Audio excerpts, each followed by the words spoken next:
Bonjour, bienvenue à la Chapelaude, dans l'Allier, une zone de polyculture élevage. Nous allons à la rencontre de Mathieu Labergerie, installé sur 75 hectares. Son troupeau compte 380 brebis, dont 280 sont sélectionnées en race Texel.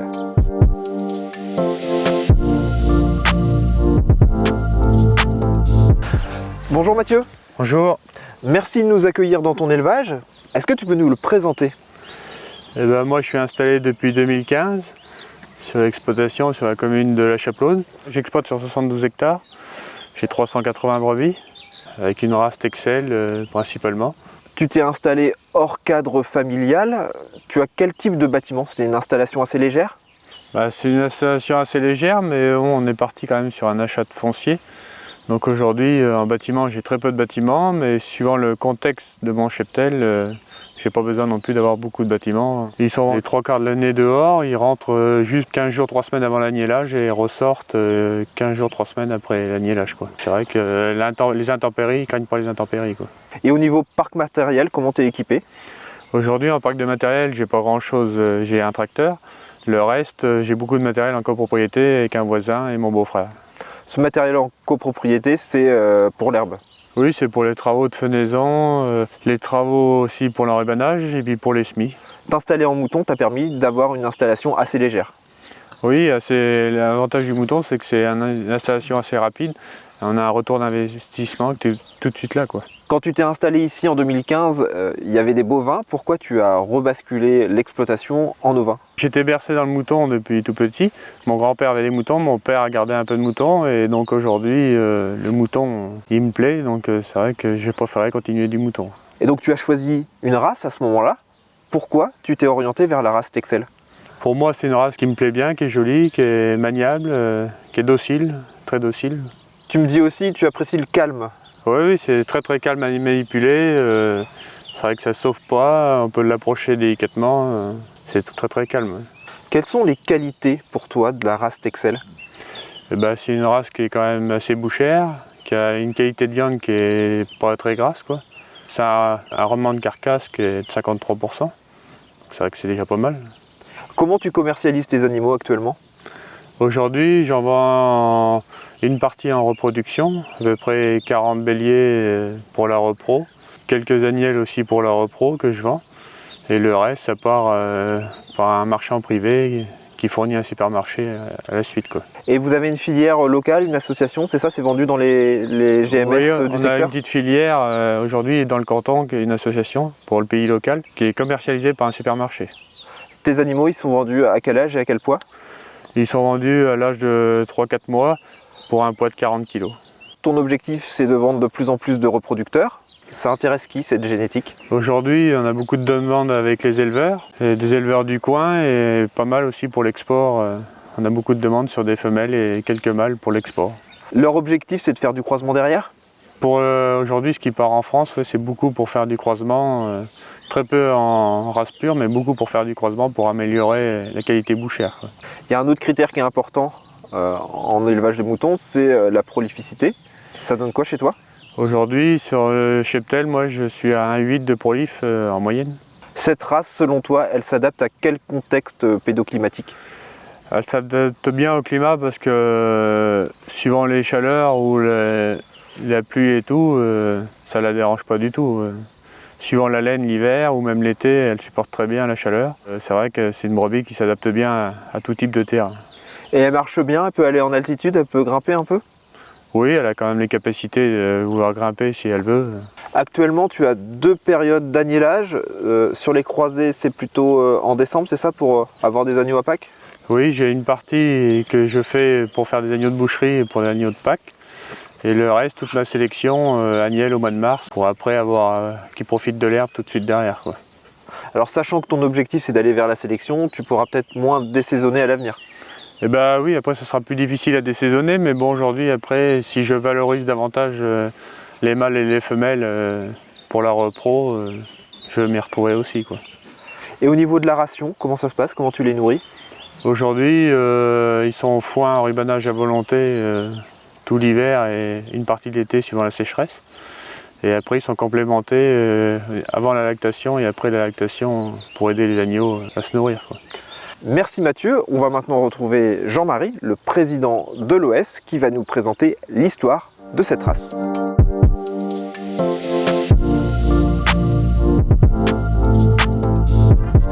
Je suis maintenant avec Jean-Marie, président de l'OS Texel. Bonjour. Bonjour.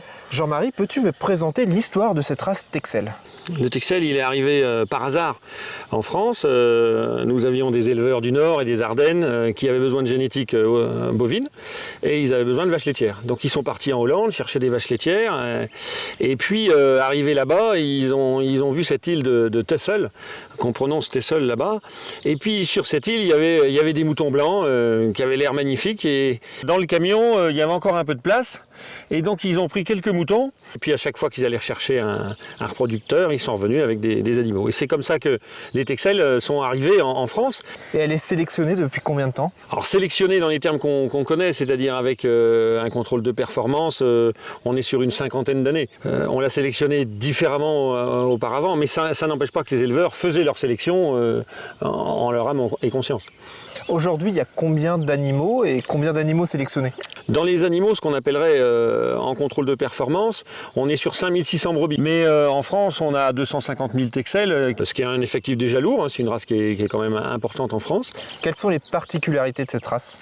C'est une race très douce, facile à mener, qui n'a pas l'instinct grégaire. Elle a vraiment la qualité pour s'associer à l'élevage de bovins.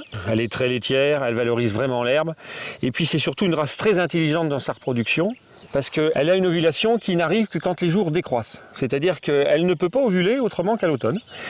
Et ce qui fait que le bélier fait ses offices à l'automne pour que justement l'agneau arrive au printemps quand l'herbe est la plus riche.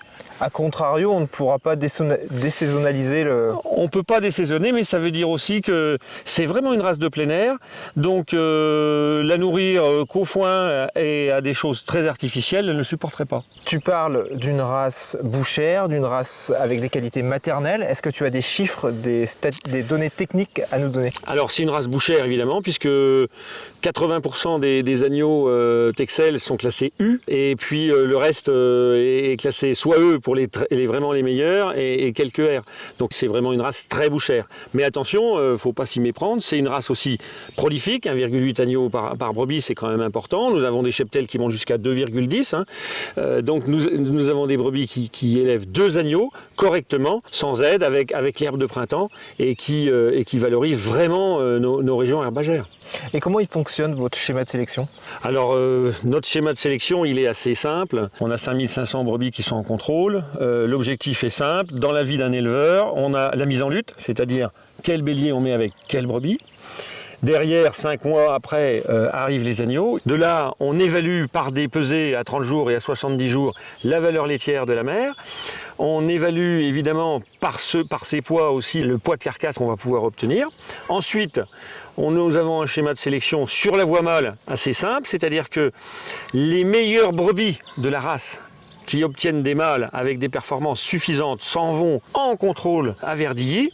Là arrivent 150, 180 mâles de toute la France et ils sont évalués avec une alimentation qui est identique à tous. Ils sont évalués sur le gras, l'épaisseur de viande qu'on a sur le dos et ils sont évalués aussi sur leur performance, gain de croix. De là on sort environ une 60aine d'animaux, on va dire l'élite de notre race annuelle. Dans cette élite, nous extrayons 6 mâles pour aller au centre d'IA. Donc voilà comment notre schéma de sélection se fait. On essaye d'évoluer, mais tous les ans, nous remettons tout à plat pour retravailler. Alors pourquoi le mouton Texel, c'est un mouton rentable ? C'est assez simple. En fait, comme c'est une brebis intelligente qui produit que quand l'herbe pousse, et à ce moment-là, l'herbe forte du printemps aide la production laitière et aussi les agneaux à se nourrir, elle est rentable parce qu'on peut la faire, on va dire, sans trop d'intrants et sans importation massive de protéines qui nous viendraient de trop loin aujourd'hui. Elle valorise vraiment l'herbe et la protéine de l'herbe. Elle peut monter en altitude ? L'altitude sans problème. Le froid, elle adore, elle n'en a pas peur. Ce qui pourrait l'embêter, c'est la marche. puisque comme on a des carcasses lourdes et très bien conformées, je pense qu'on devrait quand même éviter les rochers. Mais si on a de l'herbe, l'altitude ne va pas la gêner. Aujourd'hui, on la trouve dans quel pays d'Europe, à l'étranger? Où est-ce qu'on peut la voir? Alors la génétique Texel, notre génétique française, s'en va d'abord tous les pays frontaliers. Et puis après, on a quelques pays de l'Est qui aujourd'hui tapent à la porte. On a quelques moutons qui sont allés d'ailleurs même jusqu'en Thaïlande. Bon, il faut savoir qu'on exporte aussi un peu de semences en Amérique du Sud. Et la génétique française Texel, elle a du potentiel? Les Français sont très attachés, bien sûr, aux aptitudes bouchères, mais ils sont très attachés aux valeurs maternelles. Il faut savoir que quand la race Texel est arrivée, nous étions à peu près à 1,1 de prolificité. On est rendu à 1,8, on a des cheptels qui tournent à 2,10, 2,12 de prolificité. Donc les valeurs maternelles, on les a développées évidemment. On a fait un travail colossal. Et pour conclure, est-ce que tu peux me décrire le Texel type? Je ne suis pas objectif peut-être, mais une bonne Texel, c'est une brebis qui fait 2 agneaux sans aide, avec des agneaux vifs qui prennent la tétine rapidement, une brebis qui les accompagne pendant 90, 100, 120, 130 jours pour les emmener à un poids de carcasse d'environ 20 kg. Voilà la brebis Texel qu'on aime. Eh ben, on va retourner voir un éleveur calme, Mathieu, qui va nous présenter des animaux de son élevage qui correspondent selon lui aux standards de la race.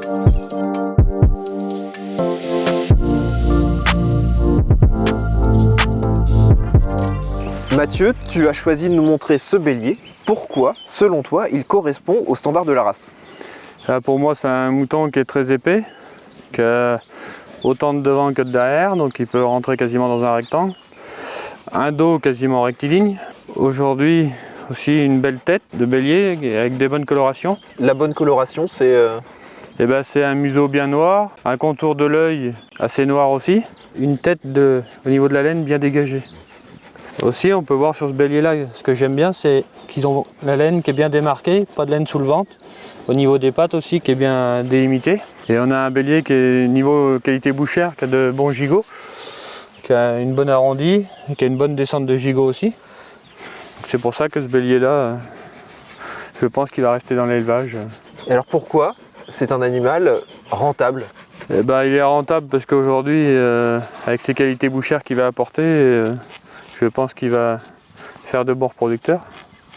Ce qui est très important, c'est vraiment le gigot.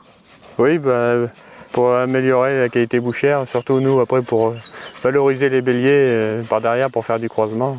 Merci Mathieu pour ces précisions. On va continuer notre visite, on va maintenant aller voir des agneaux. Oui.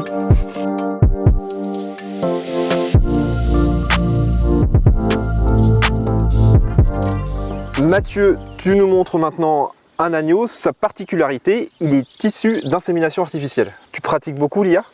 Oui, j'en fais tous les ans, on en fait à peu près 25% du cheptel. Et sur quels critères tu les choisis? Aujourd'hui, je regarde surtout s'ils ont mis une bonne conformation et après des bons index positifs. Quoi comme index? Un index valeur laitière, un index prolif et un index croissance. Aujourd'hui, c'est quel pourcentage d'IA sur ton exploitation? Aujourd'hui, je fais entre 50 et 60 IA. Alors, cet animal, en quoi il correspond aux standards de la race?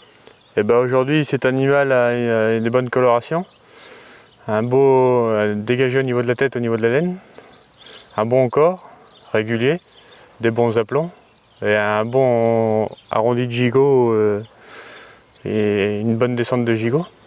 Il a quel âge? Cet agneau a 3 mois et demi. Et il fait quel poids?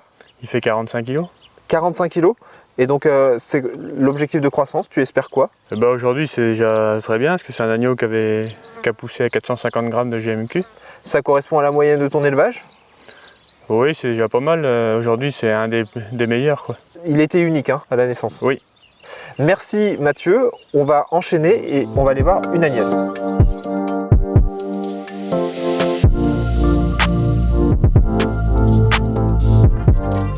Nous sommes maintenant avec les agnelles. Sur quels critères tu les as sélectionnés? Aujourd'hui, je sélectionne mes agnelles par rapport aux index qu'elles ont, aux GMQ qu'elles ont aussi, et puis par rapport à leur morphologie. Et concrètement, le GMQ, les index, ça donne quoi? Aujourd'hui, c'est des agnelles là, qui ont un GMQ à peu près de moyenne de 330 grammes par jour, et qui ont un poids type de 30 kg à 70 jours. En quoi elles correspondent aux standards de la race? Aujourd'hui, c'est des agnelles qui ont une bonne tête, une bonne coloration et des bons bassins pour faciliter l'agnellage. T'as jamais de problème d'agnellage, ça se passe bien, c'est facile? Dans l'ensemble, ça va quoi. Faut assister un peu parce que quand on a des essences multiples, des fois faut assister un peu. Rappelle-moi le taux de prolificité sur ton élevage? Aujourd'hui, je suis à un 8. Bon, ce qui est un bon taux. Oui, c'est déjà pas mal dans l'ensemble. Ces agnelles, tu les gardes sur ton élevage, c'est ça pour Oui, ces agnelles-là vont être destinées pour ma repro à moi. toujours dans l'objectif de passer en 100% vente de reproducteurs? Oui. Bah, merci beaucoup. On arrive au terme de cette visite d'élevage. On va maintenant faire le bilan.